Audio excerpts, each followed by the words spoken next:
আসসালামু আলাইকুম পঞ্চম শ্রেণীর প্রিয় ছোট্ট শিক্ষার্থী বন্ধুরা। আশা করি তোমরা ভালো আছো। তোমরা জানো এবছর অনুষ্ঠিত হতে যাচ্ছে প্রাথমিক বৃত্তি পরীক্ষা। তাই তোমাদের জন্য উদ্ভাস নিয়ে এসেছে এক অনন্য আয়োজন। তোমাদের সকল বিষয়ের সাবজেক্ট ভিত্তিক রিভিশন ক্লাস। তোমরা জানো বাংলা পরীক্ষা অনুষ্ঠিত হবে 100 নম্বরের এবং 100 নম্বরের জন্য তোমাদের 15টি প্রশ্নের উত্তর দিতে হবে। এই অল্প সময়ের মধ্যে এতগুলো প্রশ্নের উত্তর দিয়ে ভালো মার্ক তোলার জন্য পড়াশোনার পাশাপাশি আমাদের কিন্তু বিভিন্ন ধরনের কৌশল ব্যবহার করতে হবে। আজকের ক্লাসে আমরা কিভাবে বাংলায় ভালো করা যায় এবং বাংলার গল্প, নাটক এবং ভাষণ নিয়ে যে আলোচনা, সেই আলোচনাটা আমরা করব এবং তোমরা জানো বাংলা প্রশ্নের কোনো প্রশ্নেই কিন্তু অপশন থাকছে না। অর্থাৎ তোমাদের একটি দেওয়া থাকবে এবং সেই প্রশ্নেরই উত্তর করতে হবে। তো এই বিষয়গুলো মাথায় নিয়ে আমরা আজকের ক্লাসে তোমাদের গদ্য অর্থাৎ গল্প, একটি নাটিকা এবং একটি ভাষণ নিয়ে আলোচনা করব। এবং এই ক্লাসটি পেতে তোমরা চোখ রাখতে পারো উদ্ভাসের অফিসিয়াল পেজে বা তোমাদের পঞ্চম শ্রেণীর বৃত্তির জন্য নির্ধারিত একটি ফেসবুক গ্রুপে। তো চলো আজকের ক্লাসটি শুরু করা যাক। সর্বপ্রথমে আমরা তোমাদের গল্প এই দেশ এই মানুষ নিয়ে আলোচনা করব। তো এই অধ্যায়ের যে প্রয়োজনীয় আলোচনা, এই গল্পে কিন্তু আমরা বাংলাদেশ যে একটি বৈচিত্র্যময় দেশ সেটি নিয়ে আলোচনা করব। বাংলাদেশে বিভিন্ন পেশার, বিভিন্ন জাতির, বিভিন্ন বর্ণের মানুষ কিন্তু বসবাস করে। এত ভিন্নতা থাকা সত্ত্বেও কিন্তু আমাদের মধ্যে কোনো সাম্প্রদায়িকতা নেই এবং আমরা মিলেমিশে সবাই সকলের সাথে ভালোভাবে থাকি এবং সবাই সবার উৎসব উদযাপনে কিন্তু সাহায্য করে থাকি। এই বিষয়টি নিয়েই কিন্তু এই গল্পে আলোকপাত করা হয়েছে। এবার দেখো প্রয়োজনীয় আলোচনা যেটি তোমাদের বহু নির্বাচনী বা শূন্যস্থান পূরণ ইত্যাদি ক্ষেত্রে সাহায্য করে। দেখো সাঁওতাল এবং রাজবংশীদের যে বসবাস সেটা হচ্ছে রাজশাহী এবং জামালপুর জেলায়। বাংলাদেশে আমাদের বাঙালিরা ছাড়াও কিন্তু বিভিন্ন ক্ষুদ্র নৃগোষ্ঠীর মানুষরা বসবাস করে। তাদের মধ্যে আমরা দেখি যে সাঁওতাল এবং রাজবংশীরা বসবাস করে রাজশাহী এবং জামালপুরে। এরপরে দেখো মুসলমানদের প্রধান ২টি ধর্মীয় উৎসব রয়েছে, সেটি হলো ঈদুল ফিতর ও ঈদুল আজহা। এরপরে আমরা দেখব যে বৌদ্ধদের উৎসব হচ্ছে বুদ্ধ পূর্ণিমা এবং প্রবারণা পূর্ণিমা। আর রাখাইনদের উৎসব হচ্ছে সাংরাই এবং চাকমাদের উৎসব হচ্ছে বিজু। তোমাদের মনে রাখতে হবে সাংরাই বা বিজু এগুলা কিন্তু তাদের নববর্ষ উৎসব। অর্থাৎ আমরা পহেলা বৈশাখে যেমন আমাদের নববর্ষ উদযাপন করি, অর্থাৎ আমরা নতুন বছরকে বরণ করে নিই, তারাও কিন্তু তাদের নতুন বছরকে বরণ করে নেওয়ার জন্য এই ধরনের উৎসব পালন করে। সেটি হচ্ছে সাংরাই এবং বিজু। এরপর আমরা দেখব এই অধ্যায়ের শব্দ নিয়ে বা শব্দার্থ নিয়ে। তোমরা কিন্তু জানো যে তোমাদের ৫টি শব্দার্থের উত্তর করতে হবে এবং কোনো অপশন দেওয়া থাকবে না। ৫টি শব্দ দেওয়া থাকবে এবং সেই ৫টি অর্থ লিখতে হবে। অর্থাৎ কোনো একটি যদি তোমরা ভুল করো তোমাদের কিন্তু নম্বর কাটা যাবে। দেখো সৌভাগ্য বলতে বোঝাচ্ছে ভালো ভাগ্য, প্রকৃতি বলতে বোঝায় নিসর্গ, বৈচিত্র্য অর্থ বিভিন্নতা, বেলাভূমি হচ্ছে সমুদ্রের তীরের বালুময় স্থান, এরপরে প্রান্তর হচ্ছে জনবসতি নেই এমন বিস্তীর্ণ ভূমি। প্রান্তর বলতে মাঠ, এক কথায় যদি লিখি লেখার ক্ষেত্রে মাঠ। এরপরে দেখো স্বজন হচ্ছে নিজের লোক, আমরা যাদেরকে আত্মীয়-স্বজন বলে থাকি। সার্থক হচ্ছে সফল, সাংরাই হচ্ছে রাখাইনদের নববর্ষ উৎসব এবং বিজু হচ্ছে চাকমাদের নববর্ষ উৎসব। এরপরে দেখো এক কথায় প্রকাশ, আমাদের কিন্তু ৫টি এক কথায় প্রকাশ করতে হবে। অর্থাৎ একটি লাইন দেওয়া থাকবে এবং সেই লাইনটিকে একটি শব্দের মাধ্যমে যে প্রকাশ করার একটি প্রক্রিয়া সেটাই হচ্ছে এক কথায় প্রকাশ। তো চলো দেখি। অহংকার নেই যার এমন ব্যক্তিকে বলা হয় নিরহংকার। একের সঙ্গে অন্যের অর্থ হচ্ছে পরস্পর। সমুদ্রের তীরের বালুময় স্থান হচ্ছে বেলাভূমি। আর ভালো ভাগ্য এমন সেটি হচ্ছে সৌভাগ্য। বাংলায় কথা বলে যারা তারা হচ্ছে বাঙালি এবং নতুন বছরকে বরণ করে নেওয়ার যে উৎসব সেটি হচ্ছে নববর্ষ। আমরা সবাই কিন্তু এই শব্দগুলোর সাথে পরিচিত। বেলাভূমিটা হয়তো একটু অপরিচিত মনে হতে পারে কিন্তু এটি আমরা শব্দার্থতেই দেখে ফেলেছি। এরপরে দেখো আমরা তোমাদের বহু নির্বাচনী বা এমসিকিউ প্রশ্ন যেটা সেটি অ্যান্সার করব। সাংরাই কাদের উৎসব? রাখাইনদের। জামালপুরে কাদের বসবাস? রাজবংশীদের। প্রান্তর শব্দের অর্থ হলো মাঠ। এগুলো কিন্তু তোমাদের সবগুলা এখানে দেওয়া আছে। অর্থাৎ আমাদের প্রয়োজনীয় আলোচনায় আমরা যা পড়েছি বহু নির্বাচনে কিন্তু সেগুলো থেকে প্রশ্ন করা হয়ে থাকে। এরপরে দেখো কারা কাজ না করলে আমাদের খাদ্য জুটবে না। আমরা গল্পে পড়ে থাকি বা পড়েছি যে কৃষকরা অত্যন্ত কষ্ট করে কিন্তু মাঠে ফসল ফলান। তারা যদি তাদের কাজ না করেন তাহলে কিন্তু আমাদের অন্ন বা খাদ্য জুটবে না, আমরা খাবার খেতে পারবো না। এরপরে দেখো চাকমাদের উৎসবের নাম হচ্ছে বিজু। এরপরে আমরা এই অধ্যায়ের সমার্থক শব্দ সম্পর্কে পড়ব। সমার্থক শব্দ বলতে বোঝায় যে শব্দের একই ধরনের অর্থ থাকে তাকেই কিন্তু সমার্থক শব্দ বলা হয়। দেখো আলো শব্দের সমার্থক হচ্ছে কিরণ, আকাশ শব্দের অর্থ হচ্ছে গগন, পাহাড় শব্দের অর্থ হচ্ছে অদ্রি, আর বন্ধু শব্দের অর্থ হচ্ছে মিত্র, মা শব্দের অর্থ জননী, বাতাস হলো বায়ু, সমুদ্র হচ্ছে সাগর, খাদ্য হচ্ছে খাবার, প্রকৃতি হচ্ছে নিসর্গ এবং নদী হচ্ছে তটিনী। এখন একটি শব্দে কিন্তু অনেকগুলো সমার্থক শব্দ থাকতে পারে। এখানে যা দেওয়া আছে তোমাদের যে তাই লিখতে হবে বিষয়টা কিন্তু এমন না। তোমরা যদি অন্য কোনো সমার্থক শব্দ পারো বা তোমার কাছে সেটি সহজ মনে হয়, তোমরা সেটি অ্যান্সার করতে পারো। এরপরে আমরা বিপরীত শব্দ নিয়ে কথা বলবো। অর্থাৎ যে শব্দটি দেওয়া আছে তার একদম বিপরীত অর্থ প্রকাশ করে বা বিরুদ্ধ অর্থ প্রকাশ করে এ ধরনের শব্দ। দেখো, বাঙালি শব্দের বিপরীত শব্দ হচ্ছে অবাঙালি, বন্ধু শব্দের বিপরীত হচ্ছে শত্রু, দেশ হচ্ছে বিদেশ, আর সার্থকতার বিপরীত হচ্ছে ব্যর্থতা। এরপরে দেখো রচনা।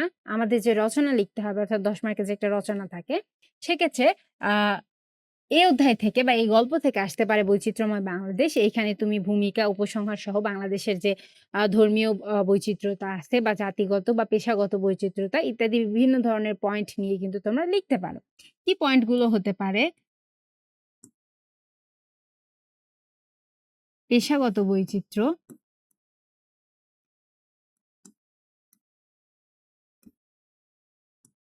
ধর্মীয় বৈচিত্র্য, তার মধ্যে কিন্তু বিভিন্ন ধর্মীয় যে উৎসব আছে সেটাও তোমরা তুলে ধরতে পারো।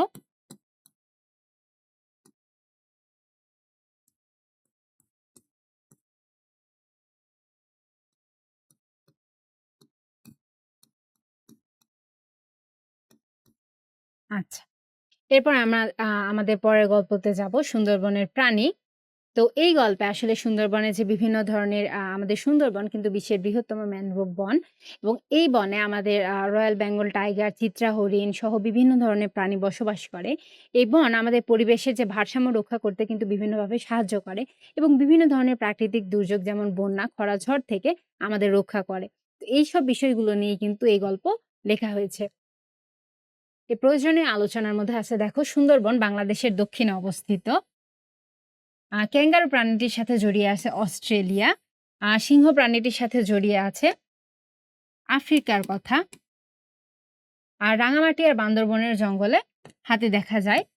অর্থাৎ আমরা এখান পর্যন্ত দেখতে পারি যে সুন্দরবনের অবস্থান বাংলাদেশের দক্ষিণ প্রান্তে, ক্যাঙ্গারু আমরা দেখতে পারি অস্ট্রেলিয়াতে, সিংহ দেখতে পারি আফ্রিকা মহাদেশে এবং বাংলাদেশের যদি হাতির কথা বলা হয় সেটা আমরা দেখতে পাবো রাঙামাটি এবং সুন্দরবনে। সুন্দরবনের বিলুপ্ত দুটি বাঘের প্রজাতি হলো চিতাবাঘ ও ওলবাঘ। বিলুপ্ত বলতে বোঝাচ্ছে যেটি আগে ছিল কিন্তু বর্তমানে আর নাই। অর্থাৎ একসময় সুন্দরবনে রয়্যাল বেঙ্গল টাইগারের পাশাপাশি এই চিতাবাঘ এবং ওলবাঘও দেখতে পাওয়া যেত, কিন্তু বর্তমানে সেটা আর দেখতে পাওয়া যায় না। এরপরে দেখো, পরিবেশকে পরিচ্ছন্ন রাখতে সাহায্য করে শকুন। শকুন একটি পাখি, এখন প্রায় দেখা যায় না বললেই চলে। এই প্রাণীটি কিন্তু বিভিন্ন ধরনের ময়লা আবর্জনা খেয়ে থাকে এবং এরা এই ময়লা আবর্জনা খাওয়ার মাধ্যমে কিন্তু পরিবেশকে পরিচ্ছন্ন রাখে। এরপরে দেখো, পশু পাখি এবং বৃক্ষলতা ধ্বংস করলে নেমে আসে বন্যা, খরা ও ঝড়। এরপরে আমরা এই অধ্যায়ের শব্দার্থ নিয়ে যদি আলোচনা করি, কোল শব্দের অর্থ হচ্ছে তীর। তাই আমরা যদি বলি যে নদীর কোল, তাহলে আমরা কিন্তু আলটিমেটলি বোঝাচ্ছি নদীর তীর।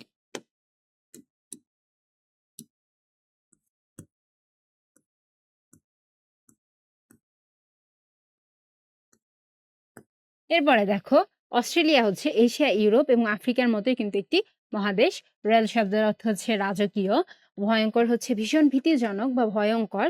আহ অমূল্য শব্দের অর্থ হচ্ছে যার মূল্য নির্ধারণ করা যায় না বা যেটা অনেক মূল্যবান। ঠিক আছে। বিলুপ্ত প্রায় হচ্ছে লুপ্ত হতে চলেছে এমন। অপার হচ্ছে অগাধ। সম্ভার হচ্ছে বিভিন্ন উপাদান। রয়্যাল তো রাজকীয় আমরা একবার বলেইছি। আর অমূল্য হচ্ছে যার মূল্য নির্ধারণ করা যায় না। এরপরে দেখি এক কথায় প্রকাশ। আগের অধ্যায়ে যেমন ছিল, যার মূল্য নির্ধারণ করা যায় না, আমরা শব্দার্থেই পড়েছি অমূল্য।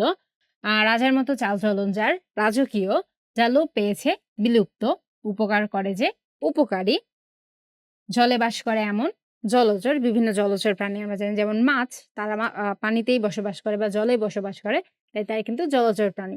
এরপরে দেখব অনেকদিন বাঁচে এমন, দীর্ঘদিন। আর প্রয়োজন নেই যার, অপ্রয়োজনীয়। অর্থাৎ যেটা আমাদের কোনো দরকার নেই বা কোনো প্রয়োজনে আসে না, সেগুলাই কিন্তু হচ্ছে অপ্রয়োজনীয়। আর এবার আসি এই অধ্যায়ের এমসিকিউ বা বহু নির্বাচনী নিয়ে। ক্যাঙ্গারু বললে আমাদের মনে পড়ে অস্ট্রেলিয়ার কথা। আফ্রিকার কথা উঠলে মনে পড়ে আমাদের বনের রাজা সিংহের কথা। বাংলাদেশের কোন জঙ্গলে হাতি দেখতে পাওয়া যায়? রাঙ্গামাটি ও বান্দরবানে। কোন পাখি ক্ষতিকর আবর্জনা খেয়ে ফেলে? শকুন।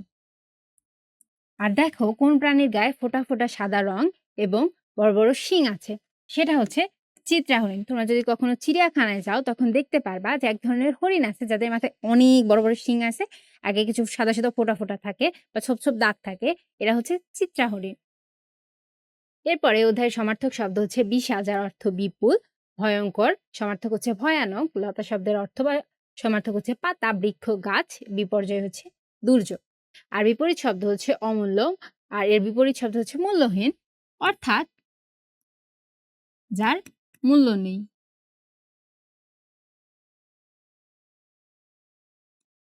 এরপরে দেখো ধ্বংস, সৃষ্টি, প্রচুর, অল্প, পরিচ্ছন্ন, নোংরা, দান, গ্রহণ, পক্ষে আর বিপক্ষে। এরপরে মূল ভাব যেটা আমরা শুরুতেই বললাম যে এখানে বাংলাদেশ এবং বিভিন্ন দেশের বিভিন্ন প্রাণী নিয়ে আলোচনা করা হয়েছে। তারপরে সুন্দরবনের বিভিন্ন প্রাণী সম্পর্কে আলোচনা করা হয়েছে এবং এটি আমাদের প্রকৃতির ভারসাম্য রক্ষাতে কিভাবে সাহায্য করে সেটি নিয়ে কথা বলা হয়েছে। এরপরে দেখো রচনা এখান থেকে আসতে পারে সুন্দরবন, এবং এখানে পয়েন্ট হতে পারে ভূমিকা, সুন্দরবনের অবস্থান, সুন্দরবনের প্রাণী, সুন্দরবনের গাছপালা, সুন্দরবনের গুরুত্ব এবং আমাদের করণীয়। আমরা জানি যে সুন্দরবনের অবস্থা কিন্তু আগেকার মতো নাই। এখানে শিকারীদের প্রকোপে বাঘের সংখ্যা অনেক কমে গেছে বা বিভিন্ন প্রাকৃতিক দুর্যোগের ফলে অনেক গাছপালা প্রায় বিলুপ্তির পথে। তো এর বর্তমান অবস্থার সম্পর্কে আমাদের তুলে ধরতে হবে এবং এই অবস্থা কিভাবে উন্নতি করা যায় বা সুন্দরবনকে কিভাবে রক্ষা করা যায় সেটি নিয়ে আমাদের আলোচনা করে একটা চমৎকার রচনা লিখতে হবে। এরপর আমরা যে গল্প নিয়ে আলোচনা করব সেটা হচ্ছে হাতি আর শিয়ালের গল্প। দেখো এই গল্পের প্রয়োজনীয় আলোচনা। হাতির পাগুলা হচ্ছে বটপাকুর গাছের মতো। তার পাগুলা দেখো বিশাল বিশাল বিশাল বড় 4টা পা। তো এই গল্পের শুরুতে আমরা গল্পটা যদি একটু সংক্ষিপ্তভাবে বলি, যে মানুষের তাড়া খেয়ে একটা বিশাল বড় হাতি একটা বনের মধ্যে ঢুকে পড়ে। সে হাতিটা আসার আগে বনের যে প্রাণীগুলো আছে, খরগোশ, শেয়াল, বাঘ, ভাল্লুক, হরিণ, সিংহ, সবাই কিন্তু মিলেমিশে খুব শান্তিতে জীবনযাপন করছিল। কিন্তু এই দুষ্ট হাতিটা যখন আসে সে হুঙ্কার করে সমস্ত বন কাঁপিয়ে তোলে। তারপরে খরগোশ, হরিণ যাকে পায় সুরে তুলে পায়ের নিচে ফেলে পিষে মেরে ফেলে। তার অত্যাচার এবং ভয়ে বনের সব প্রাণীরাই কিন্তু একদম তটস্থ হয়ে থাকে যে কখন হাতি এসে অশান্তি শুরু করে। তো তার এই অত্যাচার থেকে বাঁচার জন্য তারা কোথায় গেল বলতো? শেয়ালের কাছে। কেন? শেয়াল সবচেয়ে বুদ্ধিমান প্রাণী, আমরা জানি, ছোটবেলায় গল্প শুনেছি। তখন শেয়াল বুদ্ধি করে যে হাতিকে কিভাবে শায়েস্তা করা যায়। তখন শেয়াল হাতিকে লোভ দেখায় যে চলেন আপনাকে আমরা সবাই রাজা হিসাবে মেনে নেব এবং আপনাকে বরণ করার জন্য নদীর ওই পাশে আমরা সবাই অপেক্ষা করছি। এটা শুনে হাতি খুশি হয়ে গেল। তখন সে শিয়ালের পিছু পিছু যেতে থাকলো। শিয়াল নদীতে ছাপ করে ঝাঁপ দিয়ে ফেললো। সে তো সাঁতরে চলে গেল। কিন্তু হাতিটা যখন লাফ দিল সে আর সাঁতরাতে পারলো না। কেন? হাতিটা বিশাল বড় ছিল, তার মস্ত বড় শরীর এবং তার অত ওজন নিয়ে সে তো আর সাঁতরাতে পারলো না। তাই সে নদীতে ডুবে মারা গেল। আর এইভাবে শিয়াল কিন্তু বনে আবার শান্তি ফিরিয়ে আনলো। তো এই গল্পটা নিয়ে কিন্তু এখানে কথা বলা হয়েছে। এরপরে দেখো হাতির অহংকার ছিল তার শরীর আর শক্তি নিয়ে। হাতিটার মস্ত বড় শরীর ছিল বা বিশাল একটা শরীর নিয়ে হাতি ঘোরে, ঠিক আছে? তো এই শরীরের অহংকারই কিন্তু হাতির মূল অহংকার, ঠিক আছে? পায়ের তলায় পিষে মেরে ফেলে সে খরগোশকে। হাতির অত্যাচার থেকে রেহাই পেতে সবাই জড়ো হয় সিংহের গুহায় সন্ধ্যাবেলায়। তোমাদের এমসিকিউ হতে পারে যে সবাই সিংহের গুহায় কখন জড়ো হলো? সেক্ষেত্রে আমরা জানি অ্যান্সার সন্ধ্যায়। এরপরে দেখো শব্দার্থ। দিগন্ত হচ্ছে প্রান্তরের শেষে যেখানে মাঠের সঙ্গে বা মাটির সঙ্গে গিয়ে আকাশটা মিলে গেছে এমন মনে হয়। আমরা খালি চোখে গ্রামে যাই যদি বা কোথাও যাই যেখানে কোনো বিল্ডিং নাই বা গাছপালা নাই, আমরা দেখবো যে মনে হচ্ছে মাটি আর আকাশ এক জায়গায় মিলে গেছে। ওইটাই কিন্তু দিগন্ত। আর এরপরে অহংকার হচ্ছে যে নিজেকে অনেক বড় কিছু মনে করে ফেলা বা নিজের থেকে আর শক্তিশালী কেউ নাই এরকম মনে করা। যেমন আমাদের গল্পের দুষ্ট হাতিটা করেছিল। তিরিক্ষি হচ্ছে খারাপ মেজাজ, তুলকালাম হচ্ছে এলাহি কাণ্ড বা বিশাল একটা ব্যাপার, হুঙ্কার হচ্ছে জোরে চিৎকার করে ওঠা, মেদিনী ভূপৃষ্ঠ, তটস্থ হচ্ছে ব্যতিব্যস্ত, শঙ্কিত ভীত, শক্তিধর হচ্ছে শক্তি আছে এমন, আস্তানা হচ্ছে বসবাসের জায়গা, উদ্গ্রীব হচ্ছে প্রতি মুহূর্তে অপেক্ষা করার জন্য যখন আমরা অনেক আগ্রহ করে অপেক্ষা করি সেটাই হচ্ছে কিন্তু উদ্গ্রীব। এরপরে দেখো সমস্বরে একসঙ্গে উচ্চারণ করা বা কথা বলা, কায়দা হচ্ছে পদ্ধতি, প্রস্তুত হচ্ছে তৈরি করা। এটা ছিল এই অধ্যায়ের শব্দার্থ। এরপরে দেখো কে তারা খেয়ে বনে ঢুকলো। হাতি। সমস্ত বন কেঁপে উঠলো কেন? হাতির হুঙ্কারে। হাতি যখন জোরে একটা হুঙ্কার দিয়ে ফেলছে তখন সমস্ত বন থরথর করে কেঁপে ওঠে। এরপরে দেখো শিয়াল কিভাবে বনের পশু পাখিকে রক্ষা করে? হাতিকে শাস্তি দিয়ে। এরপরে এক সন্ধ্যায় সব প্রাণী কার গুহায় জড়ো হলো? আমাদের সিংহ মামার গুহায়, অর্থাৎ আমাদের বনের রাজা যে তার কাছে। আর হাতির পাগুলা কেমন ছিল? বটপাকুড় গাছের মতো। আমরা বট গাছ দেখছি না? বড়, বড় হয়। ঠিক তেমন হাতির পাগুলা একদম বিশাল বড়, বড় ছিল। ঠিক আছে? এরপরে দেখো এই অধ্যায়ের সমার্থক শব্দ হচ্ছে রাজা, নৃপতি, নিরীহ, শান্ত, হাতি হচ্ছে গজ। তোমরা হাতি সম্পর্কে আমরা ছোটবেলায় যখন সরে শিখছি না? তখন আমরা পড়ছিলাম যে ওই তো ঐরাবত আসছে তেরে। তোমরা ঠিক ধরেছ যে ওই ঐরাবত শব্দের অর্থও কিন্তু হাতি।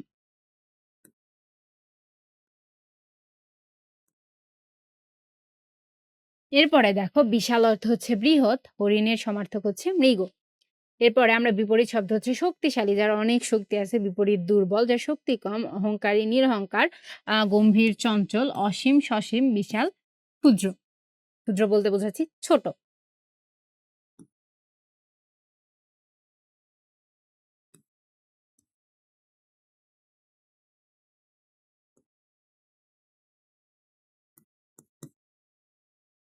তো মূল ভাব নিয়ে আমরা গল্পের শুরুতেই বলছি যে হাতি কিভাবে বনের প্রাণীদের উপর অত্যাচার করে এবং শেয়াল কিভাবে তাকে তাড়িয়ে দেয়, এটাই কিন্তু এই গল্পের মূল ভাব। তো সেটা আমরা সুন্দর করে লিখব। আর রচনা এখান থেকে হতে পারে অহংকার এবং তোমার প্রিয় পশুর সম্পর্কে। এর পরের গল্পতে আমরা পড়ব বীরের রক্তে স্বাধীন এ দেশ। এই গল্পে আমরা আমাদের ৩ জন বীর শ্রেষ্ঠ সম্পর্কে পড়ব। ১৯৭১ সালে পাকিস্তানিদের বিরুদ্ধে আমাদের যে মুক্তিযুদ্ধ হয়, সেখানে অনেক মানুষ কিন্তু আমাদের দেশের পক্ষে প্রাণ দিয়েছে এবং তাদের আত্মত্যাগের ফলেই কিন্তু আমরা স্বাধীনতা অর্জন করি। এর মধ্যে ৭ জনকে বীর শ্রেষ্ঠ খেতাব দেওয়া হয়েছে এবং তাদের মধ্যে ৩ জন বীর শ্রেষ্ঠ সম্পর্কে আমরা এই গল্পে পড়ি এবং তারা কিভাবে আসলে শহীদ হন বা তারা কিভাবে আসলে যুদ্ধে ভূমিকা রাখেন, সেইটাই কিন্তু এই গল্পের মূল বিষয়। এখানে দেখো এই গল্পে যে ৩ জন যোদ্ধার কথা বলা হয়েছে, তারা হলেন ল্যান্স নায়েক মুন্সি আব্দুর রউফ, নূর মোহাম্মদ শেখ এবং মোহাম্মদ রুহুল আমিন। বীরশ্রেষ্ঠ নূর মোহাম্মদ শেখের জন্ম হয় ১৯৩৬ সালের ২৬শে ফেব্রুয়ারি নড়াইলের মহিষখোলাতে। নূর মোহাম্মদ শেখের সহযোদ্ধা ছিলেন নান্নু মিয়া এবং তার টোটাল সহযোদ্ধা ছিল কিন্তু ৫ জন। অনেক সময় আমাদের প্রশ্নে দেওয়া থাকে যে নান্নু মিয়া কার সহযোদ্ধা ছিলেন। এরপরে দেখো নূর মোহাম্মদ শেখ শহীদ হন ১৯৭১ সালের ৫ সেপ্টেম্বর যশোরের গোয়ালহাটিতে। এরপরে দেখো লেন্স নায়েক মুন্সি আব্দুর রউফ ১৯৪৩ সালের ৮ই মে ফরিদপুর জেলার বোয়ালমারী থানার সালামতপুর গ্রামে জন্মগ্রহণ করেন। মুন্সি আব্দুর রউফ ইপিআর বাহিনীতে যোগ দেন। এই ইপিআর হচ্ছে ইস্ট পাকিস্তান রাইফেলস। বাংলাদেশ স্বাধীন হওয়ার আগে কিন্তু পূর্ব পাকিস্তান হিসেবেই খ্যাত ছিল, যেটার ইংলিশে বলা হয় ইস্ট পাকিস্তান, আর ইপিআর এর পূর্ণরূপ হচ্ছে ইস্ট পাকিস্তান রাইফেলস।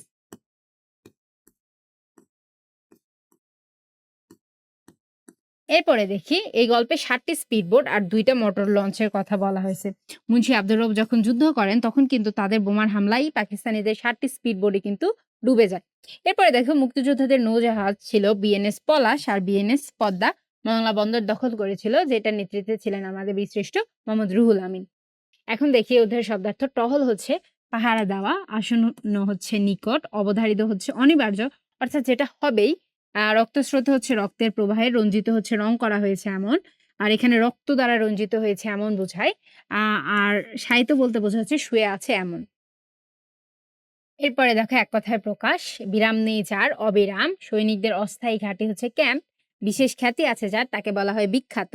এরপরে আমরা দেখি শত্রু দ্বারা বেষ্টিত অর্থাৎ অবরুদ্ধ অবস্থা, এক রূপ থেকে অন্যরূপ রূপান্তর। এবার আমরা এই অধ্যায়ের এমসিকিউ নিয়ে আলোচনা করব। দেখো যে বাবা মারা যাওয়ার পর নূর মোহাম্মদ শেখ কিসে যোগ দিয়েছিলেন? ইস্ট পাকিস্তান রাইফেলসে অর্থাৎ ইপিআর এ। মুন্সি আব্দুর রউফ মারা গিয়েছিলেন গোলার আঘাতে। মুক্তিযোদ্ধাদের আক্রমণে পাকিস্তানিদের কয়টি স্পিডবোট ডুবে গিয়েছিল? ৭টি। আমরা গল্পে পড়েছি যে পাকিস্তানিদের টোটাল ৭টি স্পিডবোট এবং ২টি লঞ্চ ছিল, আর মুন্সি আব্দুর রউফ এবং তার সহযোদ্ধারা মিলে পাকিস্তানের এই ৭টি স্পিডবোটই কিন্তু ডুবিয়ে দেয়। এরপরে দেখি মুন্সি আব্দুর রউফ কোন তারিখে শহীদ হন? ৮ এপ্রিল ১৯৭১ সালে। কে মেশিন চালক হিসেবে খ্যাতি অর্জন করেন? নূর মোহাম্মদ শেখ। এই গল্পের বিপরীত শব্দগুলো আমরা দেখি যে দুরন্ত, শান্ত, নিন্দা অর্থাৎ কারো নামে দুর্নাম করা, আমরা যদি আমাদের দৈনন্দিন জীবনে যেটা ইউজ করি। অসীম এর বিপরীত হচ্ছে সসীম। সশব্দ অর্থাৎ অনেক শব্দ হয় যে এখানে, আর নিস্তব্ধ যেখানে কোনো শব্দ হয় না, একদম চুপচাপ একটা অবস্থা। দেশ এর বিপরীত হচ্ছে বিদেশ, কম, বেশি, হইচই, নীরব, কিছুটা সশব্দ আর নিঃশব্দের মতো। আর এইখানে রচনা হতে পারে আমাদের ১৯৭১ যে মুক্তিযুদ্ধ সেইটা নিয়ে। এর পরবর্তী গল্পটা হচ্ছে শখের মৃৎশিল্প। এই গল্পে আমরা দেখব যে আমাদের গল্পে যে চরিত্রগুলো আছে এবং তার মামা তারা সবাই মিলে গ্রামে ছুটিতে যায় আনন্দপুর গ্রামে এবং সেখানে গিয়ে তারা মাটির বিভিন্ন ধরনের জিনিসপত্র দেখে, কিভাবে মাটির জিনিসপত্র তৈরি হয় সেগুলা দেখে। তারা বৈশাখী মেলাতে গিয়ে বিভিন্ন ধরনের মাটির তৈরি জিনিসপত্র, টেরাকোটা ইত্যাদি সম্পর্কে দেখে এবং সেই কথোপকথনগুলো নিয়ে কিন্তু এখানে আলোচনা করা হয়েছে। তো চলো দেখি। উপকরণ এর অর্থ হচ্ছে উপাদান, প্রাচীন এর অর্থ হচ্ছে পুরাতন, মৃৎশিল্প হচ্ছে মাটির তৈরি শিল্পকর্ম, দরকার অর্থাৎ যেটা প্রয়োজন, আর নকশা শব্দের অর্থ হচ্ছে রেখা দিয়ে আঁকা ছবি, কুমার হচ্ছে যারা মাটির জিনিসপত্র তৈরি করেন বা তৈজসপত্র নির্মাণ করেন, শখ হচ্ছে মনের ইচ্ছা। আমাদের অনেকের মধ্যে আমরা অনেক কিছু করতে চাই না বা কারো বাগান করা অনেক শখ, এই মনের ইচ্ছাকে কিন্তু শখ বলে। এরপরে দেখবো এক কথায় প্রকাশ, এই যে মনের ইচ্ছা শখ, মমতা আছে যে নারীর, মায়াবতী, প্রতিভা আছে যার প্রতিভাবান, আর রেখা দিয়ে আঁকা ছবি, নকশা, রাজার বাড়ি রাজবাড়ি, রূপার মতো রং যার রূপালী। আমরা বলি না আমাদের পদ্মার রূপালী ইলিশ, তার কারণ তার রংটা কি রূপার মতো। এরপরে দেখি আমরা এই অধ্যায়ে এমসিকিউ নিয়ে আলোচনা করব। মৃৎশিল্পের প্রধান উপাদান, দেখো মৃৎ শব্দের অর্থই কিন্তু হচ্ছে মাটি। তাই আশা করি আমরা সবাই জানি যে মৃৎশিল্পের প্রধান উপাদান হচ্ছে মাটি। এরপরে মামার ব্যাগে সবসময় কি কি থাকে? রং তুলি আর বাঁশি। আর মাটির পাত্র তৈরি করেন কে? কুমার। আমরা জানি জেলেরা কি করে? মাছ ধরেন। তাঁতিরা কি করেন? কাপড় বুনেন।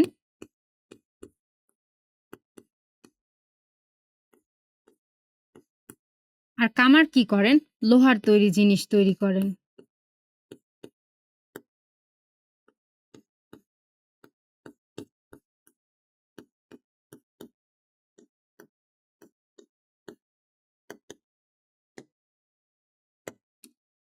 এর পরবর্তীতে দেখো বিচিত্র সব মাটির হাড়ি কোথায় পাওয়া যায়? বৈশাখী মেলায়। মৃৎশিল্পের প্রধান উপাদান কোনটি? এঁটেল মাটি। আমরা মাটি সম্পর্কে যখন মাটি সাধারণত ৩ ধরনের হয়ে থাকে, বেলে মাটি, দোআঁশ মাটি আর এঁটেল মাটি। আমরা মাটির জিনিস যখন তৈরি করি তখন খুব আঠালো মাটির দরকার হয়। আর আঠালো মাটিটাই হচ্ছে কিন্তু এঁটেল মাটি। এরপরে দেখি অধ্যায়ের সমার্থক শব্দ হচ্ছে চোখের সমার্থক নয়ন, ঘোড়ার সমার্থক হচ্ছে তুরঙ্গ বা ঘোটকও হতে পারে, বাঁশি হচ্ছে বংশী, মাটি হচ্ছে মৃত্তিকা আর পাখি হচ্ছে বিহঙ্গ। আর বিপরীত শব্দ দেখি যে গ্রাম, শহর, অগোছানো, গোছানো, সুন্দর, অসুন্দর বা কুৎসিত, সহজ, জটিল, সাদা, কালো। এই মূল ভাব যেটা আমরা বললাম যে শখের মৃৎশিল্প রচনা বাংলাদেশের যে মাটি বা মাটির শিল্প সেটা নিয়ে আলোচনা করা হয়েছে। গ্রামের কুমাররা কিভাবে মাটির জিনিস, মাটির ঘোড়া, হাঁড়ি, পাতিল, কলস এগুলা তৈরি করেন। তারপরে আমাদের শালবন বিহার, মহাস্থানগড়, পাহাড়পুর বৌদ্ধবিহার, দিনাজপুরের কান্তজিউ মন্দির এগুলা নিয়ে, তারপরে পোড়ামাটির বিভিন্ন ফলক ইত্যাদি নিয়ে কিন্তু আলোচনা করা হয়েছে। এই মৃৎশিল্পগুলা কিন্তু আমাদের বাংলার একান্ত নিজস্ব সম্পদ এবং আমাদের গৌরবের বিষয়। এরপরে দেখি আমাদের প্রশ্ন এই অধ্যায় থেকে রচনা হতে পারে যে মৃৎশিল্প নিয়ে। তার পয়েন্ট কি, কি হতে পারে? দেখো ভূমিকা, মৃৎশিল্প কি, মৃৎশিল্পের ইতিহাস, মৃৎশিল্পের উদাহরণ, মৃৎশিল্পের অবস্থা, আমাদের করণীয় আর উপসংহার। এখানে বর্তমান অবস্থা বলতে বোঝাচ্ছে, দেখো যে বর্তমানে আমরা কিন্তু মাটির জিনিসপত্র খুব কম ব্যবহার করি। স্টিলের বা লোহার এগুলো, অ্যালুমিনিয়াম বিভিন্ন ধরনের এখন জিনিস আসছে যেগুলো আমরা ব্যবহার করি। এর ফলে দেখো আমাদের ঐতিহ্যটা কিন্তু হারিয়ে যাচ্ছে। এক্ষেত্রে আমাদের করণীয় কি হতে পারে সেই বিষয়গুলো তুলে ধরেই কিন্তু আমরা মৃৎশিল্প যে রচনা সেটি লিখতে পারি। এর পরের গল্প হচ্ছে স্মরণীয় যারা, বরণীয় যারা। বরণীয় বলতে বোঝায় বরণ করার যোগ্য।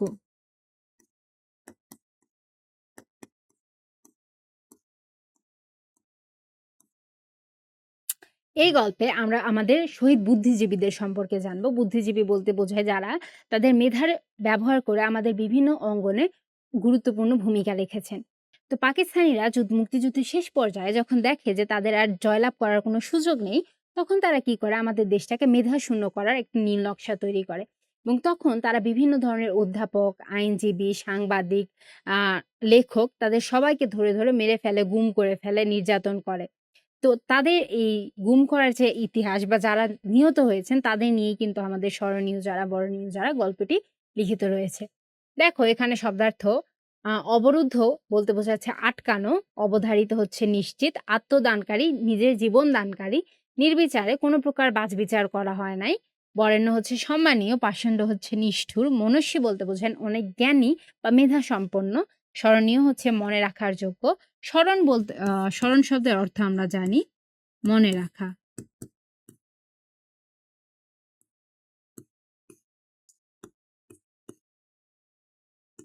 এরপরে দেখো শহীদ হচ্ছে দেশের জন্য যারা আত্মদান করেন বা প্রাণ দান করেন। দানবীর হচ্ছে দান করেন, যে আমাদের রণদয় প্রসাদ সাহাকে দানবীর বলা হয়। স্মরণ এই যে মনে করা, যেটা লিখে দিলাম। এরপরে দেখো এক কথায় প্রকাশ, বরণ করার যোগ্য বরেণ্য, মেধা আছে যার মেধাবী, অহংকার নেই যার নিরহংকার, বিচার বিবেচনা ছাড়া নির্বিচারে কোনোভাবেই পূরণ করা যায় না যা অপূরণীয়, দেশকে যে ভালোবাসে দেশপ্রেমিক, নিজের দেশের জন্য যে জীবন দেয় তারা হচ্ছে শহীদ, মুক্তির জন্য যে যুদ্ধ মুক্তিযুদ্ধ, অহংকার নিজের নিরহংকার, আমরা এটা আগেরবার দেখেছি এখানে। আর সমাজের সেবা করে যে সমাজসেবক। এখন এইখানের এমসিকিউ গুলা দেখি যে কোন তারিখে পাকিস্তানি সেনারা ঢাকার নিরস্ত্র ঘুমন্ত মানুষের উপর ঝাঁপিয়ে পড়ে? ১৯৭১ সালের ২৫শে মার্চ। তখন তারা কি করে? মুক্তিযুদ্ধের যে আনুষ্ঠানিকভাবে শুরু হওয়ার আগে বা ঘোষণা দেওয়ার আগে তারা ২৫শে মার্চ রাতে আলোচনার নামে ঢাকায় যে ঘুমন্ত মানুষ ছিল তাদের সবার উপর হামলা করে এবং অজস্র মানুষ মেরে ফেলে। যেটাকে তোমরা সমাজে হয়তো পড়ে থাকবে, অপারেশন সার্চ লাইট বলা হয়। এরপরে দেখো প্রতি বছর ১৪ই ডিসেম্বর কি পালন করা হয়? শহীদ বুদ্ধিজীবী দিবস। দেশে স্বাধীন হবার পরে বুদ্ধিজীবীদের যে ক্ষতবিক্ষত লাশ পাওয়া যায় মিরপুর এবং রায়ের বাজার বধ্যভূমিতে। এরপরে সমার্থক শব্দ দেখো, স্বাধীনতা, মুক্তি, শ্রদ্ধা, সম্মান, শ্রেষ্ঠ, সেরা, স্মরণ, মনে রাখা, আত্মদান, আত্মত্যাগ এবং সন্ধানার্থ খোঁজ।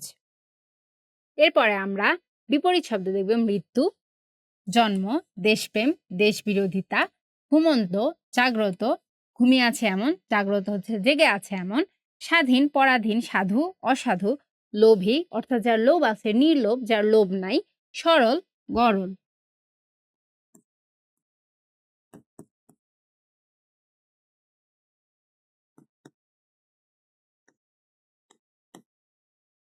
এরপরে দেশ, বিদেশ, মেধাবী, মেধাশূন্য, শত্রু, মৃত্যু, মিত্র।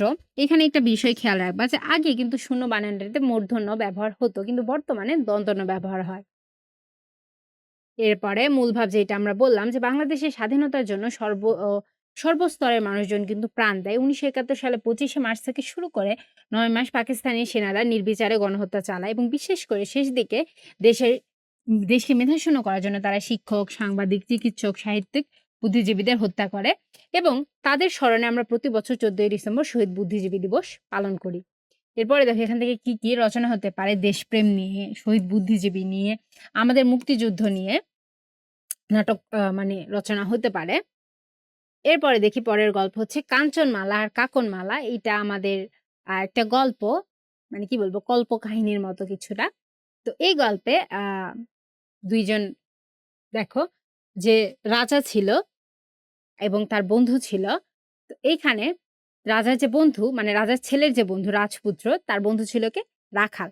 তো রাখাল প্রতিদিন গরু চড়াতো এবং গরু চড়ানোর পরে গাছতলায় বসে তার বাঁশি নিয়ে রাখাল বাঁশি বাজায়, সে বাঁশি বাজাতো এবং রাজপুত্র এসে তার পাশে সে বাঁশির আওয়াজটা শুনতো বা যখন সে বাঁশি বাজাতো সে সেটা শুনতো এবং বন্ধুর জন্য বাঁশি বাজাতে কিন্তু আমাদের রাখালেরও খুব ভালো লাগতো এবং তারা প্রতিজ্ঞা করে যে তারা সবসময় একে অপরের সাথে থাকবে বা দেখা সাক্ষাৎ করবে এই ধরনের। পরে রাজার ছেলে যখন রাজা হয়ে যায়, তার অনেক দায়িত্ব হয়ে যায়, ক্ষমতা হয়ে যায়, তখন সে আসলে সেই প্রতিশ্রুতিটা ভুলে যায় এবং দেখা করে না এবং তার ফল হিসেবে রাজার শরীরে বিভিন্ন ধরনের কাঁটা চলে আসে, বুঝছো? তার শরীরে অনেক কাঁটা একদম গেঁথে যায় এবং সে কষ্ট পায় এবং তার পরবর্তীতে কিভাবে আসলে সে মুক্তি পায়, সেই কাহিনী নিয়েই কিন্তু এই গল্পটা হয়েছে। তো আমরা এখানে অনেকগুলো শব্দার্থ দেখব। দেখো, আষ্টেপৃষ্ঠে সারা দেহ জুড়ে, গর্দান হচ্ছে ঘাড় সহ মাথা, মানে গলা এই পর্যন্তটা পুরাটা হচ্ছে আমাদের গর্দান। এরপরে দেখো গর্জে ওঠা, হুঙ্কার দিয়ে ওঠা, সিংহ যেমন গর্জন করে এইটা। স্বাদ হচ্ছে খেতে ভালো লাগে এমন, বিষাদ হচ্ছে একদমই খেতে ভালো লাগে না, পুটলি হচ্ছে ছোট গাঁঠরি, ফরমাস হচ্ছে আদেশ হুকুম, ঘোর হচ্ছে অত্যন্ত অনেক বেশি, ফুরসত হচ্ছে অবসর, টনটন অনেক ব্যথা, দুঃসহ ব্যথার ভাব, চিনচিন হচ্ছে অল্প বেদনার অনুভূতি, যখন ফোড়া হইলে যেমন টনটন করে ওঠে, তারপরে কোথাও কেটে বা ছিলে গেলে একদম চিনচিন করে ওঠে, এ ধরনের। মায়াবতী, যে মায়া মমতা দিয়ে সবকিছু আগলে রাখতে জানে। এরপর হচ্ছে কাকন, নারীর হাতে পরার বালা, বড় বড় আমরা আমাদের মা বা খালাদের হাতে দেখি না? তারা এক ধরনের কি বলবো অর্নামেন্ট পরে। হাতে বালা, এইটাই হচ্ছে কাকন, রক্ষী হচ্ছে প্রহরী, রাজপ্রাসাদ হচ্ছে রাজবাড়ি বা রাজা যেখানে থাকে, পরস্পর হচ্ছে একের সঙ্গে অন্য, নিঝুম হচ্ছে সম্পূর্ণ নীরব যখন কোনো আসলে শব্দ হয় না, প্রতিজ্ঞা হচ্ছে ওয়াদা বা সংকল্প, আরেকটা হতে পারে যে প্রতিশ্রুতি, অর্থাৎ আমরা যেটা বলি না প্রমিস, সেইটা। স্নান, গোসল, থমথমে গম্ভীর, জল্লাদ, যে ব্যক্তি মৃত্যুদণ্ড প্রাপ্ত দণ্ড কার্যকর করে, বা যখন ফাঁসিতে দেওয়া হয় না, যে আসলে ওই যে ফাঁসি দেওয়ার একটা যন্ত্র আছে, এমন জাস্ট চাপ দিলে মানুষটার পায়ের নিচের যে জায়গাটা সেটা সরে যায় এবং সে মৃত্যুবরণ করে। বা আগেকার যুগে যখন গর্দান নিতে যে এক কোপ দিয়ে গলা ফালায় দেওয়া হতো না, তো যে ব্যক্তিটা এই কাজটা করে তাকে বলা হয় জল্লাদ। আমরা অনেক সময় যে বলি না যে মানুষগুলো খুব নিষ্ঠুর হয় বা যার মধ্যে দয়া নাই, তাকে কিন্তু আমরা জল্লাদ বলি। এরপরে দেখি অচিন হচ্ছে অচেনা। আর এক কথায় প্রকাশ হচ্ছে উপকারীর উপকার করে যে, কৃতজ্ঞ উপকারীর অপকার করে যে, মানে এখানে অপকার বলতে আমরা বোঝাচ্ছি ক্ষতি, সেটা হচ্ছে কৃতঘ্ন। বানানটা একটু আমরা খেয়াল রাখবো। ও ও ঠিক আছে। এরপরে দেখো যা খেতে খুব সুস্বাদু অমৃত, কেউ যা জানে না অজানা, অর্থাৎ কারোরই জানা নাই এমন, মমতা নেই যার নির্মম, অল্পেই ভয় পায় যে ভীরু, আর রাজমহলের যে রক্ষক তাকে বলা হয় রক্ষী, আমরা যেটাকে বলি না পাহারাদার, এমন। দেখো এই অধ্যায়ের এমসিকিউ, রাজপুত্রের সঙ্গে কার খুব ভাব ছিল? রাখাল ছেলের। কে মাঠে গরু চড়ায়? রাখাল। রাজপুত্র রাখালের জন্য কোথায় অপেক্ষা করে? গাছতলায়। রাখাল কখন বাঁশি বাজায়? নিঝুম দুপুরে। রাখাল কার জন্য বাঁশি বাজিয়ে বড় সুখ পায়? বন্ধুর জন্য। এখানে বন্ধু আমাদেরকে রাজপুত্র।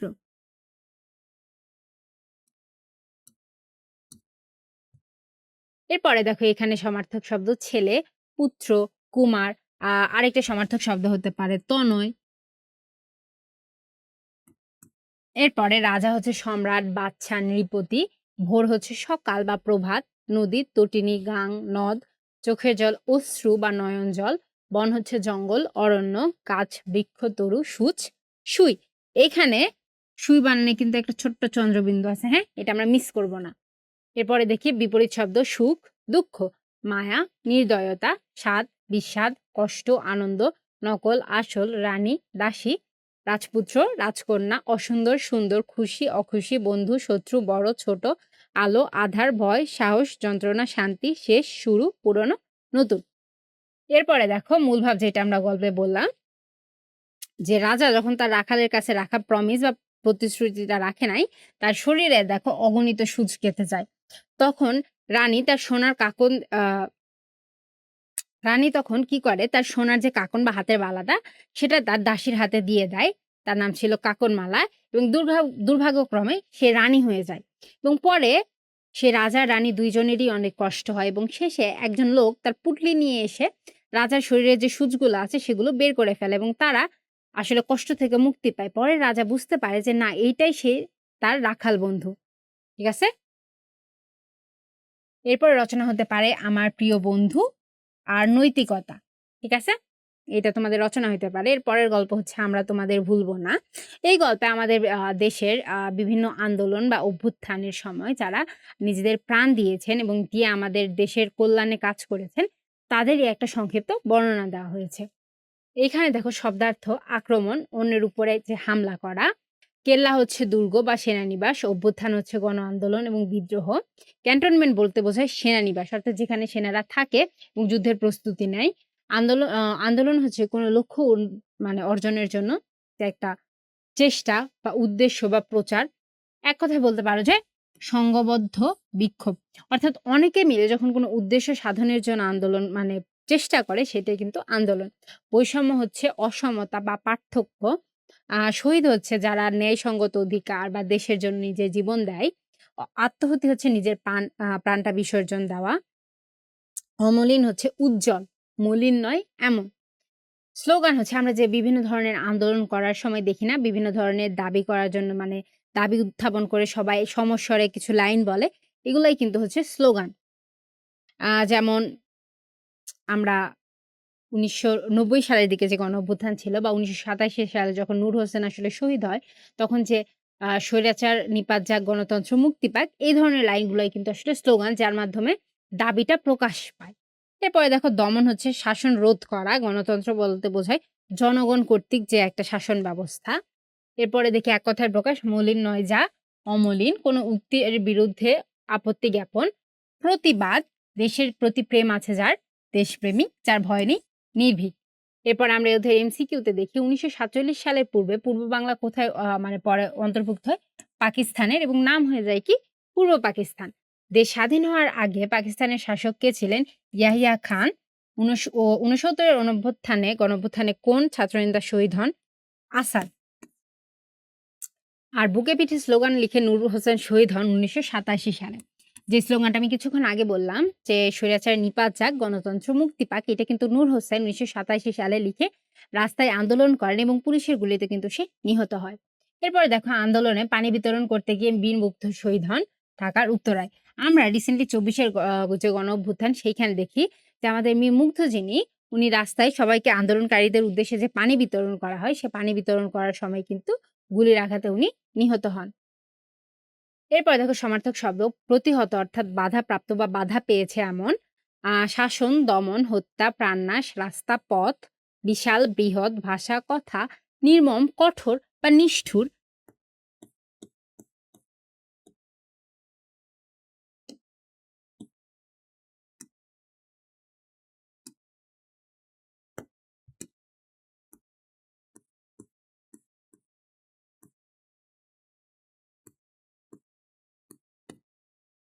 স্বাধীন, বাধাহীন, মা জননী।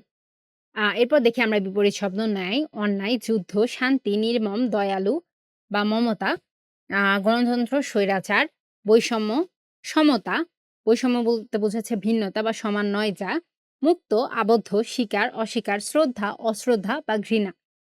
এরপরে মূল ভাব নিয়ে আমরা যেটা বললাম যে 1971 এর মুক্তিযুদ্ধ পরবর্তী সময়ে বিভিন্ন গণতান্ত্রিক আন্দোলন, 2024 এর গণঅভ্যুত্থানে যারা আসলে দেশের জন্য বা বিভিন্ন নৈতিক দাবির জন্য যারা প্রাণ দিয়েছেন, তাদেরই বিভিন্ন অবদান নিয়ে কিন্তু এই গল্পে বলা হয়। এরপর এখান থেকে রচনা হতে পারে স্বদেশ প্রেম আর বাংলাদেশের মুক্তিযুদ্ধ। এর পরের গল্প হচ্ছে ভাবুক ছেলেটি। এই গল্পে আমরা বিজ্ঞানী জগদীশ চন্দ্র বসু সম্পর্কে জানবো। উনি ছোটবেলা থেকেই কিন্তু বিভিন্ন জিনিস নিয়ে আসলে খুব কৌতূহলী ছিলেন। তার বাবা ছিলেন ম্যাজিস্ট্রেট এবং তার মা আসলে তার ছেলে বিভিন্ন কৌতূহল দেখে কখনো বিরক্ত হতেন না এবং তাকে তিনি উৎসাহ দেওয়ার চেষ্টা করতেন। আমাদের বিজ্ঞানী জগদীশ চন্দ্র বসু অনেক বিভিন্ন বৈজ্ঞানিক বিষয় নিয়ে আলোচনা করেছেন এবং উনি ডাক্তারি পড়তে কিন্তু বিলেত যান এবং ওনাকে ব্রিটিশ সরকার কিন্তু নাইট উপাধিও দেন। তো দেখো শব্দার্থ নিয়ে যে এটা পরীক্ষণ, দোষ, গুণ বা যোগ্যতা যাচাই, পাণ্ডিত্যপূর্ণ, জ্ঞান ও অভিজ্ঞতাপূর্ণ, এফএ, ফাইন আর্টস, আজকের উচ্চ মাধ্যমিক সার্টিফিকেট সমতুল্য। তারপরে বৈজ্ঞানিক কল্পকাহিনী এক প্রকার কাহিনী যা বিজ্ঞানকে কেন্দ্র করে লেখা হয়, তাকে বৈজ্ঞানিক কল্পকাহিনী বলা হয়। অর্থাৎ যে গল্পগুলাকে বিজ্ঞানের আশ্রয়ে লেখা হয় তাদেরকে কিন্তু বৈজ্ঞানিক কল্পকাহিনী বলে। প্রবেশিকা হচ্ছে আজকে স্কুল সার্টিফিকেট পরীক্ষার সমান, অর্থাৎ যেটাকে আমরা এসএসসি বলি। ঠিক আছে? আর তরঙ্গ হচ্ছে ঢেউ, নাইট হচ্ছে ব্রিটিশ সরকার দেওয়া একটা উপাধি যেটা থাকলে আসলে স্যার বলে ডাকতে হয়। চমক হচ্ছে বিস্ময়। আর এক কথায় প্রকাশ হচ্ছে নামের শেষে ব্যবহৃত উপনাম, উপাধি। খেয়াল করে দেখা, পর্যবেক্ষণ। যে কাহিনী কল্পনা করে লেখা হয় কল্পকাহিনী। বলা হয়নি এমন, অব্যক্ত। অধ্যাপনা করেন যিনি, অধ্যাপক। অনেকের মধ্যে একজন, অন্যতম। আর যা কষ্টে লাভ করা যায় তাকে বলা হয় দুর্লভ। আমরা দেখি এমসিকিউ যে জগদীশ চন্দ্র বসু কোথায় জন্মগ্রহণ করেন? ময়মনসিংহ। ভাবুক ছেলেটিকে স্যার জগদীশ চন্দ্র বসু ব্রিটিশ সরকার জগদীশ চন্দ্র বসুকে কি উপাধিতে ভূষণ করেন? নাইট। এই কারণে দেখো তার নামে কিন্তু স্যার আছে। এরপরে জগদীশ চন্দ্র বিলেতে পড়তে চান কেন? ডাক্তারি করতে। ডাক্তারি পড়তে কিন্তু উনি বিলেত যান। আর জগদীশ চন্দ্র বসুর বাবা কি ছিলেন? ম্যাজিস্ট্রেট। দেখো সমার্থক শব্দ, সুন্দর, মনোরম, জগৎ, পৃথিবী বা দুনিয়া, গাছ, বৃক্ষ, পথ, রাস্তা, বকেয়া, বাকি অর্থাৎ যেটা এখনো পরিশোধ করা হয়নি।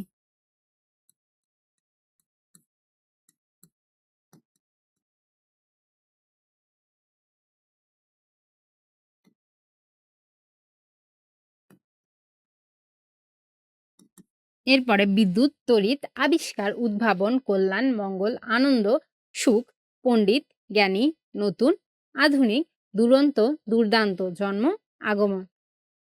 এই তো ভাবুক ছেলেটি যে আমরা শুরুতেই বললাম জগদীশ চন্দ্র বসুর ছেলেবেলার যে কৌতূহল এবং তার পরবর্তীতে তার বিভিন্ন আবিষ্কার এগুলো বিভিন্ন সুন্দরভাবে ফুটিয়ে তোলা হয়েছে। এরপরের রচনা হতে পারে বিজ্ঞানী জগদীশচন্দ্র বসু সম্পর্কে, যেখানে তোমরা তার ভূমিকা, তার জন্ম, শৈশব, শিক্ষা জীবন, কৃতিত্ব, আবিষ্কার ইত্যাদি নিয়ে আলোচনা করতে পারো। এরপরে দেখব জলপরী ও কাঠুরের গল্প। তো এই গল্পে একজন দরিদ্র কাঠুরে ছিল। সে কি করত? নদীর ধারে একদিন কাঠ কাটতে যায় এবং নদীর ধারে কাঠ কাটতে গিয়ে কি হয়? তার কুঠারটা পড়ে যায়। ঠিক আছে? কুঠার বা আমরা যেটা কুড়াল বলি সেটা পড়ে যায় এবং নদীটা ছিল খুব খরস্রোত অর্থাৎ অনেক স্রোত। তো তার কুড়ালটা বা কুঠারটা একদম নদীর সাথে ভেসে চলে যায় এবং সেটা দেখে সে যেহেতু খুব গরিব ছিল, তার আর কেনার সুযোগ ছিল না। সে কান্না করা শুরু করে এবং তাকে কাঁদতে দেখে নদী থেকে একটা জলপরী আসে এবং এসে তাকে বলে, "তুমি কাঁদছো কেন?" তখন সে বলে যে, "আমার কুঠারটা হারিয়ে গেছে।" তো তখন জলপরী তাকে একটা সোনার কুঠার, একটা রূপার কুঠার এবং লাস্টে তার লোহার কুঠার দেখায় এবং আমাদের যে কাঠুরে সে খুব সৎ ছিল। সে সোনার কুঠার দেখেও নিতে চায় নাই, রূপার কুঠার দেখেও নিতে চায় না এবং শুধু নিজের কুঠারটাই নিছে এবং তার সততা দেখে কিন্তু জলপরী তাকে ৩ টাই দিয়ে দিয়েছে। এই গল্প শুনে একজন অসৎ লোক গেছিল, সেও সেম কাজ করছে। পরে যখন জলপরী এসে তাকে জিজ্ঞাসা করে, তখন সে সোনার কুঠার দেখে বলে ফেলে যে, "না, এইটাই আমার কুঠার।" তখন সে তার অসততা দেখে জলপরী কিন্তু আসলে তাকে আর কিছুই দেয় নাই। হ্যাঁ? তো দেখো এখানে শব্দার্থ কুড়াল অর্থ কুঠার বা কাঠ কাটার যন্ত্র। কাঠুরিয়া হচ্ছে কুঠার দিয়ে গাছ কাটে যার পেশা, অর্থাৎ যে গাছ-টাছ কেটে কাঠ বিক্রি করে তারাই কিন্তু কাঠুরিয়া। জলপরী হচ্ছে পানিতে বসবাস করে এমন কাল্পনিক সুন্দর নারী বা সুন্দরী নারী। সামর্থ্য হচ্ছে সংস্থান বা সংগঠিত। খরস্রোতা হচ্ছে বেগবান বা স্রোতযুক্ত। অর্থাৎ যে নদীতে অনেক বেশি স্রোত থাকে তাকে বলা হয় খরস্রোতা। সততা হচ্ছে সাধুতা। ঝলমল হচ্ছে উজ্জ্বল। এরপরে এক কথায় প্রকাশ, কুঠার দিয়ে কাঠ কাটা যার পেশা, কাঠুরিয়া। উপায় নেই যার নিরুপায়, জানার ইচ্ছা যার জিজ্ঞাসা, অন্যের জিনিস আত্মসাৎ করার প্রবৃত্তি, লোভ। দেখো কাঠুরিয়া কোথায় কাঠ কাটতে যায়? বনে। কাঠুরিয়া কেমন ছিল? গরিব ছিল। কাঠুরিয়া নদীর ধারে গেছিল কেন? কাঠ কাটতে। এরপরে দেখো নদীটি কেমন ছিল? খরস্রোতা। নদীতে কিসের ভয় ছিল? কুমিরের ভয় ছিল। এরপরে সমার্থক শব্দ বন, জঙ্গল, ভারী, খুব, বিক্রি, বিক্রয়, নদী, তটিনী, গাছ, বৃক্ষ, হাত, হস্ত, পানি, বাড়ি, হঠাৎ, আকস্মাৎ, গরিব, দরিদ্র, খুশি, সন্তুষ্ট। এখানে কিন্তু তোমার সমার্থক শব্দ হিসাবে গাঙও দিতে পারো বা নদও দিতে পারো। এরপরে দেখো বিপরীত শব্দ গরিব, ধনী, বিক্রি, ক্রয়, কাদা, আশা, নিজ, পর, সুখ, দুঃখ, লোভ, নির্লোভ, শাস্তি, ক্ষমা, মুগ্ধ, বিরক্ত।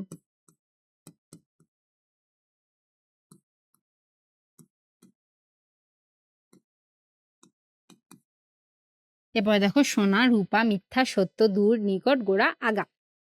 এখান থেকে রচনা হতে পারে সততার পুরস্কার আর লোভের শাস্তি।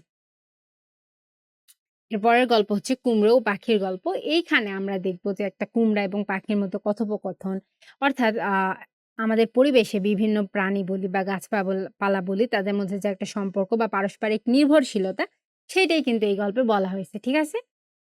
দেখি, নির্জন হচ্ছে জনশূন্য বা নিরিবিলি, অর্থাৎ যেখানে কোনো জনপ্রাণী নেই। পরাগ হচ্ছে ফুলের রেণু। আমরা বিভিন্ন ফুল, জবা ফুল নিলে দেখবা হাতে এক ধরনের হলুদ কিছু একটা চলে আসে না, বা হলুদ রঙের আভা দেখা যায়, ওইটাই কিন্তু রেণু। হ্যাঁ? বা পরাগ। দুশমন, শত্রু, আঁচ, তাপ, জ্যান্ত, জীবন্ত অর্থাৎ যে জীবিত আছে। সাবার, শেষ করে ফেলা।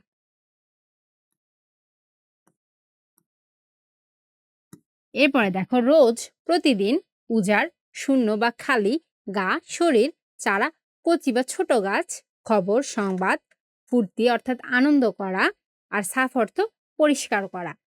এখানে দেখো এক কথায় প্রকাশ, যে উপকারীর উপকার স্বীকার করে কৃতজ্ঞ, যে উপকারীর অপকার করে কৃতঘ্ন, যে বেশি কথা বলে বাচাল, হিংসা করে যে হিংসুক, আর রান্না করেন যিনি রাঁধুনি।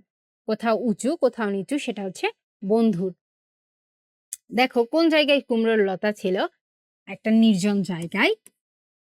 কোন গাছে জড়ানো ছিল? কুল গাছ। ওরা আমাদের দুশমন। এখানে ওরা কারা জানো? পোকামাকড়। এই পোকামাকড়রা এসে কুমড়োগুলা খেয়ে ফেলে। তাই জন্য কুমড়ারা বলে ওরা আমাদের শত্রু। আর তুমি আমাদের উপকারী বন্ধু কাকে বলে জানো?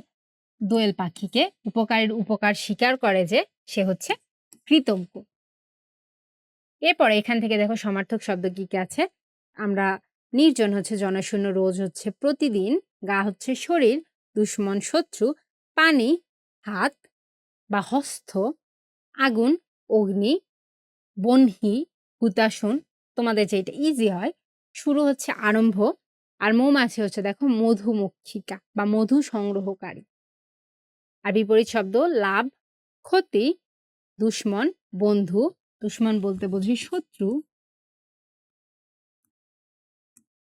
উপকারী, অপকারী, সুবুদ্ধি, কুবুদ্ধি অর্থাৎ খারাপ বুদ্ধি, সুবিধে, অসুবিধে, প্রশংসা, নিন্দা, দূরে, কাছে। এখানে মূল ভাব দেখো, যেটা আমরা বললাম যে গল্পে একে অপরের প্রতি নির্ভরশীলতা, কৃতজ্ঞতা, পরোপকার ইত্যাদি নিয়ে আলোচনা করা হয়েছে। এছাড়াও প্রকৃতির নিজস্ব নিয়মের পাশাপাশি আমাদের মানুষের কিছু কর্মকাণ্ডের ফলে প্রকৃতির যে ক্ষতি হয় সেটাও কিন্তু এই গল্পে বলা হয়েছে। এখান থেকে রচনা হতে পারে প্রকৃতি মানুষের বন্ধু কিন্তু মানুষ প্রকৃতির বন্ধু নয়, বা মানুষ ও প্রকৃতির যে সম্পর্ক সেইটা নিয়ে। এরপরের গল্প হচ্ছে দৈত্য আর জেলে নিয়ে। তো এই গল্প আমরা যেটা পড়েছি যে একজন জেলে ৫ বারই কিন্তু মানে একদিনে ৫ বার তার জাল ফেলতো, এবং জাল ফেলে সে একদিন ১ম ৪ বার জাল ফেলে কিছুই পায়নি। একদিন মরা গাধা, একটা বড় কলসি এগুলা পায়। ৫ম বারে সে একটা আ কি বলবো, একটা জার বা একটা বক্সের মতো পায়, যেখান থেকে একটা দৈত্য ছিল, এবং দৈত্যর চোখগুলা বিশাল, মানে কি বলবো,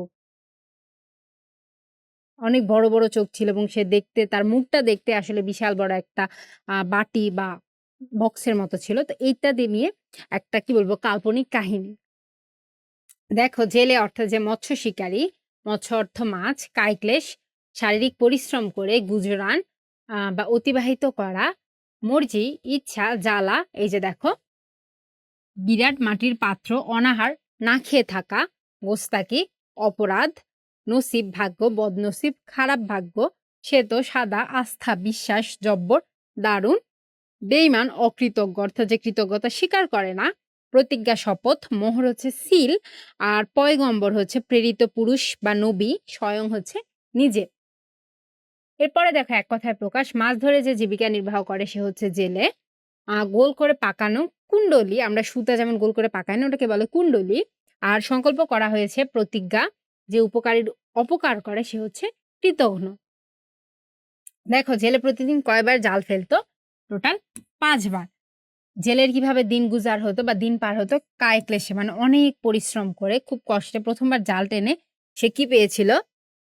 একটা জালা। এরপর দেখো দৈত্যের মাথা দেখতে কিসের মতো ছিল? ছুরির মতো ছিল। এরপরে দেখো আগুনের গোলার মতো কি চোখ ছিল কার? দৈত্যের। এরপরে দেখি আমরা সমার্থক শব্দ দিন, দিবস, মরা, মৃত, ছোট, ক্ষুদ্র, আকাশ, আসমান, শেষ, অন্ত, ভয়, ভীতি, মুক্তি, স্বাধীন, আটক, বন্দী, হঠাৎ, আকস্মিক, দৈত্য, দানব, আগুন, অগ্নি এবং বাচ্চা, শাসক।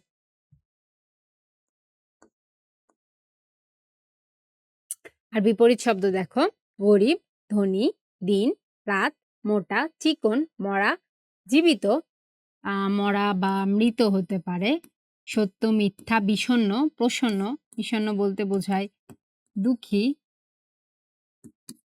ছোট, বড়, আকাশ, পাতাল, শেষ, শুরু, আজ, কাল, হাসি, কান্না, বাধ্য, অবাধ্য, ভয়, সাহস, জন্ম, মৃত্যু, মুক্তি, বন্দী, ন্যায়, অন্যায়। তো এই দৈত্য আর জেলে গল্পে দেখো যে মানুষ এর বুদ্ধি এবং প্রজ্ঞা শক্তির চেয়ে অনেক বড়। আমাদের দৈত্য যে ছিল সে কিন্তু বিশাল ছিল এবং ভয়ানক ছিল। তবুও কিন্তু জেলে তার বুদ্ধি খাটিয়ে দৈত্যের কাছ থেকে জীবিতভাবে বেঁচে ফিরে আসে। ঠিক আছে? এটাই ছিল গল্প। আর এখান থেকে নাটক মানে রচনা হতে পারে অধ্যবসায়। অর্থাৎ বারবার চেষ্টা করার যে একটা মানে মনোভাব সেইটা। এরপরে হচ্ছে আমরা নাটিকা। তো দেখো নাটিকা শব্দর অর্থই হচ্ছে ক্ষুদ্র নাটক। অর্থাৎ নাটকের থেকে ছোট সেইটা।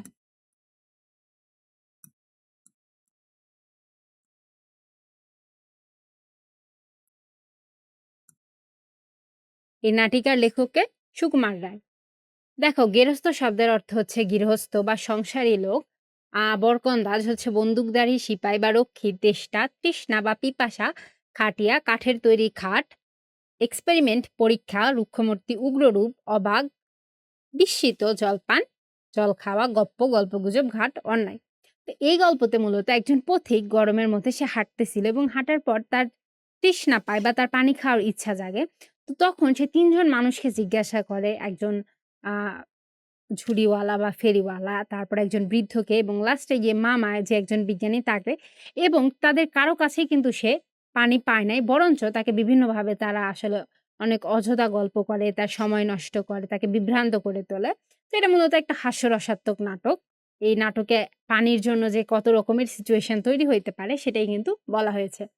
দেখো, এখান থেকে এক কথায় প্রকাশ বেশি কথা বলে যে বাচাল, যার কোনো তুলনা হয় না, অতুলনীয়, বন্দুকধারী সিপাই বা রক্ষী, বরকন্দাজ, পথে হাঁটেন যিনি, পথিক অর্থাৎ যার খুব তেষ্টা পায়, কল্পনা করা যায় না এমন, অকল্পনীয়, জানার ইচ্ছা, জিজ্ঞাসা, বাজে গন্ধযুক্ত, দুর্গন্ধ। অবাক জলপান কোন ধরনের রচনা? নাটিকা অর্থাৎ ক্ষুদ্র নাটক। নাটিকা কি? এই যে দেখো, ছোট্ট নাটক। পথিক কয়জনের কাছে খাবার জল চায়? টোটাল ৩ জনের কাছে। তারা কারা বলতো? ঝুড়িওয়ালা, বৃদ্ধ আর মামা।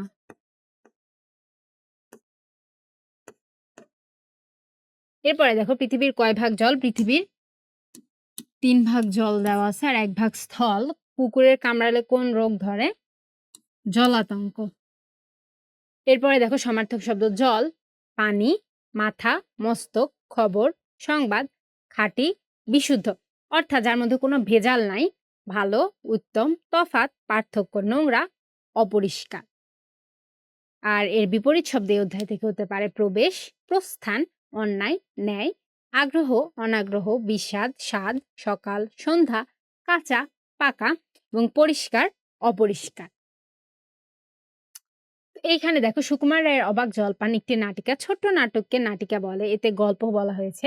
অবাক জলপান নাটিকার কাহিনী হচ্ছে, ভীষণ তৃষ্ণার্ত একজন লোক তেষ্টায় নানান মানুষের কাছে পানি চায়, কিন্তু আলটিমেটলি কেউ তাকে জল দিচ্ছে না, বরং কথা বলায় নানা ধরনের খুঁত ধরছে।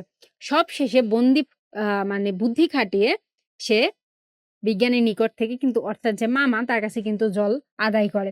অনেক সময় আমরা অপরের সাথে কথা বলতে ভুল করি এবং এই ভুল নিয়ে একটা হাস্যরসাত্মক নাটক তৈরি করেন আমাদের সুকুমার রায়। সেটাই হচ্ছে কিন্তু অবাক জলপান। এরপরে দেখো, এখানে নাটক হতে পারে। আ এইখান থেকে আমাদের যে নাটক হতে পারে, দেখো এই গল্প থেকে, অবাক জলপান থেকে। আসলে এইটা যেহেতু হাস্যরসাত্মক গল্প, এখান থেকে আসলে তেমন কি বলবো, রচনার স্কোপ নাই। তো আমরা এরপরে আলোচনা করব বিদায় হজ নিয়ে। দেখো, এই বিদায় হজ হচ্ছে মহানবী সাল্লাল্লাহু আলাইহি সাল্লাম যখন মদিনাতে গিয়ে তার শাহাদাত বরণের আগে বা মৃত্যুবরণের আগে লাস্ট যে ভাষণটা উনি দেন মানবজাতির উদ্দেশ্যে, তিনি যে তার বক্তব্য রেখে যান যে কিভাবে মানবজাতি আসলে তার জীবনযাপন করা উচিত বা তার জীবনের আদর্শ কি হওয়া উচিত, এসব নিয়ে যখন আলোচনা করেন, সেই ভাষণটি কিন্তু এই গল্পে তুলে ধরা হয়েছে। তো দেখো, এই গল্পের হিজরি বলতে বোঝায় ৬২২ খ্রিস্টাব্দে মুহাম্মদ সাঃ যখন মক্কা ত্যাগ করে মদিনায় গমন করেন, তখন থেকে যে সাল গণনার পদ্ধতি সেটা হচ্ছে হিজরি। হজ হচ্ছে হিজরি জিলহজ মাসে ৯ তারিখে নির্দিষ্ট স্থানে ইহরামের বেঁধে মক্কার অদূরবর্তী আরাফাত ময়দানে অবস্থান এবং পরে কাবার তাওয়াফ সংবলিত ইসলামী অনুষ্ঠান। এই গল্পে দেখো, শব্দার্থগুলোতে কিন্তু অনেক তথ্য দেওয়া আছে যেগুলো তোমাদের বহু নির্বাচনীতে কিন্তু গুরুত্বপূর্ণ ভূমিকা রাখতে পারে। তাই এগুলো একটু আমরা সুন্দরভাবে মাথায় রাখবো। কাবা শরীফ হচ্ছে মক্কায় অবস্থিত বিখ্যাত আল্লাহর ঘর। মহানবী হচ্ছেন আল্লাহর পয়গম্বর বা প্রেরিত পুরুষদের মধ্যে যিনি শ্রেষ্ঠ। আরাফাত হচ্ছে মক্কা থেকে প্রায় ১২ মাইল পূর্বে অবস্থিত। দেখো, মক্কা থেকে আরাফাত ১২ মাইল পূর্বে অবস্থিত। ভাষণ হচ্ছে বক্তৃতা, বান্দা হচ্ছে গোলাম বা দাস, আমির হচ্ছেন ধনী, উপাসনা হচ্ছে ইবাদত, কৃতদাস হচ্ছে কেনা গোলাম যাকে মূল্য দিয়ে কেনা হয়। জিলকদ হচ্ছে আরবি বছরের একটি মাসের নাম। পবিত্র হচ্ছে পরিশুদ্ধ, নিষ্ঠুর হচ্ছেন নৃশংস বা কঠোর বা নির্মম, যার মধ্যে আসলে কোনো প্রকার দয়া মায়া নাই। সমবেত হচ্ছে একত্রিত হওয়া। এরপরে দেখো, যার তুলনা হয় না, অতুলনীয়, যার শত্রু জন্মায়নি, অজাত শত্রু, আ আকাশে যে উড়ে বেড়ায়, খেচর, বিদেশে যে থাকে, প্রবাসী, যা কষ্টে লাভ করা যায়, দুর্লভ, যা জলে চড়ে, জলচর, গোপনে আত্মসাৎকরণ, অপহরণ, মহান যে মানব, মহামানব, ঘটনা বা বিষয় প্রত্যক্ষ করেন যিনি, সাক্ষী, একত্র করা হয়েছে এমন সমবেত বা দয়া মায়া যার নাই সে হচ্ছে নিষ্ঠুর। এবং দেখো অর্থ দিয়ে যা কেনা যে দাসী বা দাসকে কেনা হয় সে হচ্ছে ক্রীতদাস। করণীয় সম্পর্কে নির্দেশ অর্থাৎ কোনো কাজ কিভাবে করব সেটা হচ্ছে উপদেশ। মহান যে নবী মহানবী। এরপরে দেখো আমরা এমসিকিউ নিয়ে আলোচনা করব যে মহানবী সাল্লাল্লাহু আলাইহি সাল্লাম প্রথমে কার প্রশংসা করলেন? আল্লাহ তাআলার। অর্থাৎ তিনি ভাষণ শুরু করার পূর্বেই কিন্তু আল্লাহ তাআলার প্রশংসা করে তার ভাষণ শুরু করেন। আর যারা আসেনি তা আমার উপদেশ তাদের কাছে পৌঁছে দিও। মহানবী সাল্লাল্লাহু আলাইহি সাল্লাম কয়টি জিনিস রেখে গিয়েছেন? ২ টি। একটা হচ্ছে কুরআন,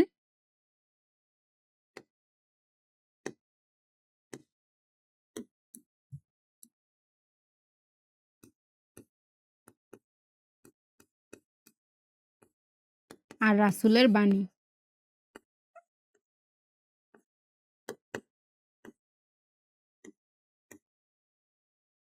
এরপর দেখো মহানবী সাল্লাল্লাহু আলাইহি সাল্লাম অন্তরের গভীরে কিসের অনুভব করেন? কাবার অনুভব করেন এবং অপরের সম্পদ এখানে হবে অপহরণ। এখানকার সমার্থক শব্দ হচ্ছে দ্রুত, তাড়াতাড়ি, স্বাগত হচ্ছে অভ্যর্থনা, আনন্দ, উল্লাস, বিপুল, প্রচুর, ক্রীতদাস, ভৃত্য অর্থাৎ যাকে টাকা দিয়ে কেনা হয়, বাণী, উক্তি, সংবাদ, বার্তা। আর বিপরীত শব্দ ন্যায়, অন্যায়, গ্রহণ, বর্জন, প্রশংসা, নিন্দা, গভীর, অগভীর, উজ্জ্বল, অনুজ্জ্বল, দ্রুত, ধীর, সত্য, মিথ্যা, স্থির, চঞ্চল, পবিত্র, অপবিত্র, ইচ্ছা, অনিচ্ছা, পাপ, পুণ্য। পুণ্য বানানে কিন্তু দীর্ঘ উ এবং মূর্ধন্য। এই বানানটা একটু খেয়াল রাখবো। নিষ্ঠুর, দয়ালু, উপস্থিত, অনুপস্থিত। এরপরে এই যে মূল ভাব সে মহানবী সাল্লাল্লাহু আলাইহি সাল্লাম বিদায় হজ সম্পর্কে বলেন, তিনি এই পৃথিবীতে এসেছেন মানব জীবনের আদর্শের প্রতীক হিসাবে এবং আ হজ উপলক্ষে আরাফাত ময়দানে নবীজি তার শেষ ভাষণটি বিদায় হজ নামে পরিচিত। এখানে তিনি সামাজিক ও ধর্মীয় সম্প্রীতির কথা বলেন। তিনি এখানে বলেন যে সবাইকে ধর্মের জন্য আহ্বান করতে, কিন্তু সবাইকে আসলে নিজ ধর্ম পালনের স্বাধীনতা দিতে হবে। অন্যের সম্পদ লুট করা যাবে না এবং ভালোভাবে জীবনযাপন করতে হবে এবং তিনি মানবজাতির কল্যাণের জন্য আল্লাহ তাআলার কুরআন, আল্লাহ তাআলা প্রদত্ত কুরআন এবং রাসূলের বাণী রেখে গেছেন। এখানে রচনা হতে পারে বিদায় হজ, ভূমিকা, কেন বিদায় হজ বলা হয়, বিদায় হজের গুরুত্ব, আর মহানবীর ভাষণ, উপসংহার ইত্যাদি নিয়ে আলোচনা করা হয়েছে। তো এই ছিল মোটামুটি আজকের ক্লাসে। আজকের এই ক্লাসে আমরা বাংলা যে গদ্য অর্থাৎ নাটিকা এবং ভাষণ এবং বিভিন্ন গল্প সেটা নিয়ে আলোচনা করা হয়েছে এবং আশা করি তোমরা প্রশ্নের প্যাটার্ন কি ধরনের হবে বা গল্পটা কিভাবে পড়বা এবং এই গল্প থেকে সবচেয়ে গুরুত্বপূর্ণ কিছু শব্দার্থ, এক কথায় প্রকাশ, সমার্থক শব্দ, বিপরীত শব্দ এবং বহু নির্বাচনী নিয়ে আলোচনার চেষ্টা করেছি। আসলে এক ক্লাসে তো সব কভার করা সম্ভব হয়নি, কিন্তু আমরা সবচেয়ে গুরুত্বপূর্ণ তথ্যগুলো তোমাকে দেওয়ার চেষ্টা করেছি। আশা করি তোমাদের এই ক্লাস ভালো লেগেছে এবং এই ক্লাসটি করে তোমরা উপকৃত হয়েছ। সবার জন্য অনেক, অনেক শুভকামনা। আসসালামু আলাইকুম।